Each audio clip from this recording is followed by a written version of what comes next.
यहाँ आज मैं एक अमेरिकी रोमांस ड्रामा फिल्म कैशबैक समझाने जा रहा हूँ। स्पॉइलर आगे, देखभाल करें। आप जानते हैं कि आपने इस वीडियो पर क्यों क्लिक किया। फिल्म का नायक बेन है, एक 25 वर्षीय लड़का जो हमेशा दूसरों के प्रति दयालु और सौम्य होता है।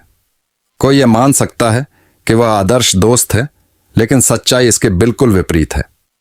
बेन एक सीरियल किलर नहीं है, लेकिन उसके पास समय को स्थिर करने की क्षमता है और वह जो चाहे कर सकता है। स्वाभाविक रूप से वह इसका उपयोग महिलाओं को कपड़े उतारने और अपनी पसंदीदा गतिविधि पेंटिंग करने के लिए करता है। चाहे वह सड़क हो, सुपरमार्केट हो या सिनेमा, बेन हॉट लड़कियों को स्थिर करके उनके न्यूड पोर्ट्रेट बनाता है। हालांकि यह हमेशा ऐसा नहीं था। बेन हम सबकी तरह सामान्य आदमी था। उसकी एक देखभाल करने वाली गर्लफ्रेंड थी और एक उज्जवल भविष्य। उसने केवल नग्न महिलाओं को पेंट करने का सपना देखा था। फिल्म 5 सप्ताह पहले की घटना पर जाती है, जब सब कुछ गलत हो गया था। बेन को उसकी गर्लफ्रेंड सूजी के साथ बहस करते हुए देखा जाता है, जो उसे हारे हुए कहती है। इससे परेशान होकर वह उससे ब्रेकअप कर लेता है, जो सूजी को और गुस्से में डाल देता है। वह उस पर वस्त्र फेंकने लगती है और उसी समय बेन के लिए सब कुछ धीमी गति में बदल जाता है। ब्रेकअप के बाद सूजी जल्दी से आगे बढ़ जाती है और एक अन्य लड़के में सांत्वना पाती है। बेन उन्हें कॉलेज कैफेटेरिया में एक साथ देखता है और दुखी हो जाता है। इसलिए खुद को विचलित करने के लिए वह कला कक्षाओं में शामिल हो जाता है। चूंकि बेन बचपन से ही पोर्ट्रेट बनाने में रुचि रखता है, वह बिना किसी प्रयास के सुंदर पेंटिंग बनाता है, जो शिक्षक को भी चौंका देती है। बेन विशेष रूप से अल्ट्रा रियलिस्टिक मानव पोर्ट्रेट बनाने में माहिर है। हालांकि रात को उसके लिए चीजें बेहद कठिन हो जाती हैं। बेन अपने ब्रेकअप को भूल नहीं पा रहा है, क्योंकि हर बार जब वह अपनी आंखें बंद करता है, वह सूजी को देखता है। दिन बीतते जाते हैं और वह अंततः अनिद्रा का शिकार हो जाता है। अब बेन 1 घंटे के लिए भी सो नहीं पाता है। अपनी पूर्व गर्लफ्रेंड की यादें धीरे धीरे उसे एक उदास मैनियाक में बदल रही हैं। पछतावे और पीड़ा से घिरे हुए बेन अंततः सूजी को कॉल करता है और उससे वापस आने की विनती करता है। वह उनके रिश्ते को खराब करने के लिए माफी भी मांगता है और वादा करता है कि वह इसे फिर कभी नहीं करेगा। लेकिन बेन के इतना झुकने के बावजूद सूजी उसकी विनती को ठुकरा देती है और कॉल काट देती है। इससे बेन और भी अधिक निराशा में डूब जाता है। यदि वह केवल समय को स्थिर कर सकता और अपने पसंदीदा काम में लग सकता। अगले कुछ दिनों के दौरान वह समय बिताने की पूरी कोशिश करता है। बेन किताबें पढ़ता है, फिल्में देखता है और यहां तक कि अन्य शहरों की एकल यात्राएं भी करता है। हालांकि रात में अनिद्रा उसे परेशान करती है, जिससे उसे किसी भी चीज पर ध्यान केंद्रित करना मुश्किल हो जाता है। इसलिए वह रात के अंधेरे में अनियमित यात्राओं पर जाने लगता है। एक रात वह एक स्थानीय सुपरमार्केट जाता है, जहां वह एक रात की पाली के लिए नौकरी की घोषणा देखता है। बेन को लगता है कि यह समय बिताने और कुछ पैसे कमाने का सही अवसर है, इसलिए वह तुरंत नौकरी के लिए आवेदन करता है। अगले दिन उसे प्रबंधक जेनकिंस के साथ एक साक्षात्कार मिलता है और अंततः नौकरी मिल जाती है। लंबे समय बाद बेन अंततः खुश है और उसे यह आभास होता है कि उसकी जिंदगी बदलने वाली है। जैसे जैसे बेन अपनी नई नौकरी के आदी हो जाता है, वह नोट करता है कि उसके प्रत्येक सहकर्मी समय बिताने की कला को अलग अलग तरीके से संभालते हैं। कैशियर शेरोन पॉट का सबसे अनोखा स्टाइल है। वह हमेशा घड़ी को विभिन्न वस्तुओं से छिपाने का ध्यान रखती है। उसका मानना है कि अगर वह समय को देखेगी तो यह धीरे धीरे बीतेगा।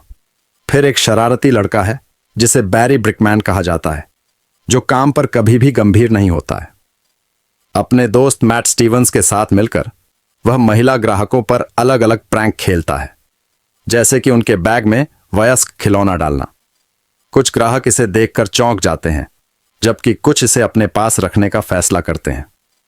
इसका कोई पता नहीं होता कि जेल कब जाना पड़े। एकमात्र व्यक्ति जो समय की परवाह नहीं करता है, वह उनका बॉस जेनकिंस है। वह अपनी सफलता और संपन्नता के बारे में घंटों तक बोल सकता है। जब वह अपने अहंकार से भरे भाषणों की शुरुआत करता है, तो उसके लिए समय बहुत तेजी से बीतता है। रात की पाली के सभी कर्मचारियों में बेन के पास समय बिताने का सबसे असामान्य तरीका है। अपने गहरे उदासी के कारण बेन समय और वास्तविकता से खुद को अलग कर लेता है। दूसरे शब्दों में, वह अपनी सुपर पावर का उपयोग करके समय और अपने आसपास के वातावरण को स्थिर कर देता है, ताकि वह जो चाहे कर सके। सामान्यतः कोई व्यक्ति पैसे लेकर भाग सकता है या कुछ अश्लील काम कर सकता है, लेकिन बेन सिर्फ अपनी कलात्मक कौशल को निखारना चाहता है।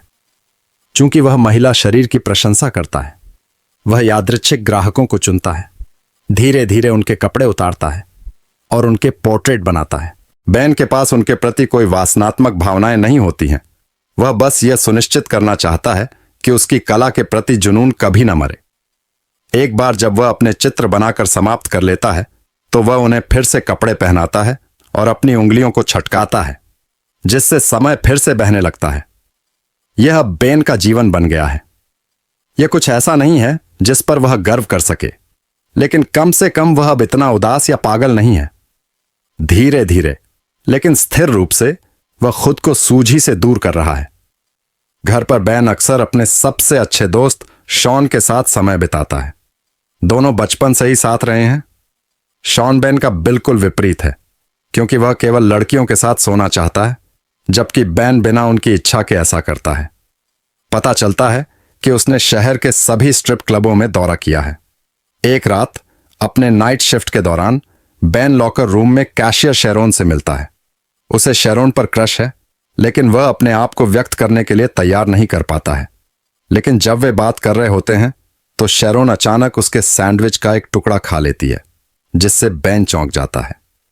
शेरोन के गाल पर एक छोटा सा अचार का टुकड़ा चिपक जाता है और वह इसे पोंछने की कोशिश करती है, लेकिन सफल नहीं होती। उसे संघर्ष करते देख बेन उसकी मदद करता है और अचार का टुकड़ा पोंछ देता है, जिससे उनके बीच एक रोमांटिक पल बन जाता है। शायद एक दिन मैं अपने अचार को तुम्हारे चेहरे पर रख सकूं। कुछ देर बाद शेरोन जाने का फैसला करती है और दरवाजे की तरफ बढ़ती है। बेन उस पल को स्थिर कर एक हफ्ते तक उसमें जीना चाहता है, लेकिन जब तक वह अपनी समझ में आता है तब तक शेरोन जा चुकी होती है। कुछ समय बाद जब वह अपने काम में व्यस्त होता है तो मैट अचानक एक स्टॉल से बाहर निकलता है और खुलासा करता है कि वह शेरोन के साथ मूवी देखने जा रहा है। यह सुनकर बेन बहुत निराश होता है और सोचता है कि वह इतना बदकिस्मत क्यों है। फिर उसे अपने स्कूल के दिन याद आते हैं, जब उसे पहली बार प्यार हुआ था। वह उसकी कक्षा की सबसे होशियार लड़की थी, जिसे हर कोई पसंद करता था। एक दिन वह एक दुर्घटना में घायल हो जाती है और उसके हाथ में प्लास्टर चढ़ाना पड़ता है। उसके सहपाठी उस पर प्रोत्साहन के शब्द लिखते हैं ताकि वह अच्छा महसूस कर सके। बेन भी कुछ लिखना चाहता था, लेकिन वह उसके पास जाने के लिए बहुत नर्वस था। दुर्भाग्य से उसकी दुर्भाग्यवश उसकी हिचकिचाहट ने उसे मौका गंवा दिया, क्योंकि कुछ दिनों बाद लड़की ने अपना प्लास्टर हटा लिया। हर कोई उसे पूरी तरह से ठीक देखकर खुश था, लेकिन जब उन्होंने देखा कि उसकी बांह पर कुछ बाल उगाए हैं तो वे उसका मजाक उड़ाने लगे। लड़की अंततः रोने लगी और तभी बेन ने उसे सांत्वना देने का फैसला किया। उसने उसे एक कोने में ले जाकर सांत्वना दी और कहा कि वह हमेशा उसके साथ रहेगा। जल्द ही दोनों अच्छे दोस्त और फिर प्रेमी बन गए। एक दिन लड़की अचानक बेन के पास आई और पूछा कि क्या वह उसे चूमना चाहता है। बिना सोचे समझे उसने हां कह दी और दोनों ने सप्ताहांत में अपने पसंदीदा स्थान पर मिलने का वादा किया। बेन इस बात से बहुत खुश था कि वह पहली बार किसी लड़की को चूमने वाला है। अगले कुछ दिनों तक उसे नींद नहीं आई और जब सप्ताहांत आया तो वह जल्दी ही उस स्थान पर पहुंच गया। उसने पूरा दिन इंतजार किया, लेकिन लड़की नहीं आई, जिससे उसका दिल टूट गया। अगले दिन स्कूल में बेन को पता चला कि लड़की अपने माता पिता के साथ दूसरे शहर चली गई है। यह पहली बार था जब उसने खुद को असहाय और उदास महसूस किया। वर्तमान में जेनकिंस ने सभी कर्मचारियों को इकट्ठा किया और उन्हें बताया कि वे अपने दोस्तों के साथ एक दोस्ताना फुटबॉल मैच खेलेंगे। बेन और अन्य लोग खेलना नहीं चाहते थे, लेकिन उनके पास कोई और विकल्प नहीं था। मैच के दौरान सुपरमार्केट की टीम बुरी तरह हार गई, क्योंकि यह स्पष्ट था कि उनमें से कोई भी खेलना नहीं जानता था। विपक्षी टीम ने गोल पर गोल करके स्कोर 36-0 कर दिया। जब बेन ने आखिरकार समय को रोक दिया और आराम करने के लिए लॉकर रूम में चला गया, अचानक एक आदमी ने खुद को अनफ्रीज कर लिया और बाहर भाग गया, जिससे यह पता चला कि बेन अकेला व्यक्ति नहीं है जिसने यह क्षमता प्राप्त की है। थोड़ी देर बाद वह बाहर गया और अपनी उंगलियां छटकाकर समय को उसकी मूल स्थिति में ला दिया। इसी दौरान मैट ने गेंद को इतनी बेतरतीब ढंग से मारा कि वह जेनकिंस के चेहरे पर जा लगी। उसे तुरंत अस्पताल ले जाया गया और बाकी सभी साथी घर चले गए। केवल बेन और शेरोन अकेले रह गए। अगले दृश्य में दोनों पास के डिनर में रुकते हैं और एक दूसरे को बेहतर तरीके से जानने की कोशिश करते हैं। बेन को पता चलता है कि वह वास्तव में सिंगल है और मैट उसके बारे में मजाक कर रहा था। वह फिर अपने सपने बेन के साथ साझा करती है और वह भी ऐसा ही करता है। शेरोन कहती है कि वह हमेशा एक पेंटर से मिलना चाहती है क्योंकि वह कल्पना करती है कि वे चीजों की सच्ची सुंदरता को देख सकते हैं। जब वे बात करते हैं तो यह स्पष्ट हो जाता है कि उनके बीच अच्छी समझ है। अपने अनौपचारिक डेट के बाद बेन शेरोन को घर छोड़ता है और उसके गाल पर चुंबन के साथ उनके पहले चुंबन को अजीब तरीके से बर्बाद कर देता है, जबकि वह उसे होंठों पर चाहती थी। अगले दिन एक विकृत जेनकिंस ने घोषणा की कि वह अपने जन्मदिन के अवसर पर एक पार्टी आयोजित करने जा रहा है। शेरोन ने बेन से पूछा कि क्या वह उसके साथ डेट पर आना चाहता है और बाद वाला खुशी खुशी सहमत हो गया। बाद में जेनकिंस ने लड़कों को अपने कार्यालय में बुलाया और उनके जन्मदिन की तैयारियों के लिए अलग अलग काम सौंपे। बेन को पार्टी में एक स्ट्रिपर को हायर करने का काम सौंपा गया। हालांकि उसने अपने जीवन में कभी किसी से बात नहीं की थी, लेकिन वह जानता था कि कौन उसकी मदद कर सकता है। बाद में उसने अपने सबसे अच्छे दोस्त शॉन से मदद मांगी, यह वादा करते हुए कि अगर वे काम पूरा कर लेते हैं तो वह उसे पार्टी में ले जाएगा। दोनों एक स्थानीय क्लब में गए जहां शॉन अपने अनुभव का उपयोग करके पार्टी के लिए एक लड़की को काम पर रखता है। अगले दिन सुबह बेन को एक अनाम व्यक्ति का फोन आता है जो दावा करता है कि वह एक कला प्रेमी है। उसका शहर में एक आर्ट गैलरी है और वह उसमें बेन के कुछ काम रखना चाहता है। यह जानकर बेन बहुत खुश होता है क्योंकि पहली बार किसी ने उसकी कला की सराहना की। लेकिन उसे पता नहीं था कि यह बैरी और मैट का प्रैंक कॉल था। उस रात बेन पार्टी के लिए तैयार होकर शेरोन को लेने जाता है।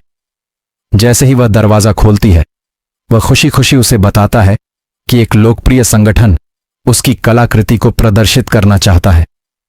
शेरोन पूरे दिल से उसे बधाई देती है और जल्द ही दोनों पार्टी के लिए निकल जाते हैं। जब वे पार्टी में पहुंचे तो पहले से ही पार्टी चल रही थी। शॉन को एक लड़की ने अस्वीकार कर दिया। मैट और बैरी पागलों की तरह नाच रहे थे और जेनकिंस डीजे पर था। तभी बैरी ने पार्टी में अपनी पूर्व प्रेमिका सूजी को देखा। वह जेनकिंस के भाई की प्रेमिका निकली। जल्द ही स्ट्रिपर आ गया और पार्टी गर्म हो गई।